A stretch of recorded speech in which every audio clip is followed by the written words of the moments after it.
কলা পাতায় কি করবে? বিরিয়ানি যাবে, মানে চিকেন বিরিয়ানিও কি কলা পাতায় যায়? চিকেন মটন সব কলা পাতায়। চিকেন মটন সব কলা পাতায়? বাহ।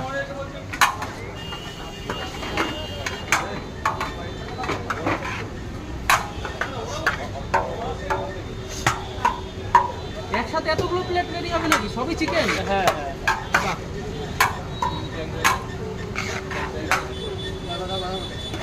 মানে চিকেন মটন কি আলাদা হয়? আমাদের হাঁড়ি তো প্রথম থেকে আলাদা হয়। না মাঝে মধ্যে দেখা যায় আবার একসাথে করো? ওইটা ফার্স্ট First রানিং হবে। করার জন্য একটু করে দেওয়া হয়। মানে তাড়াতাড়ির জন্য, তাই তো? হ্যাঁ। ওটা খুব মাঝে মাঝে চিকেন কতটা আছে? 150? চিকেন 150 গ্রাম। চিকেনও 150? হ্যাঁ, কি করবো? করেছো তোমার এটা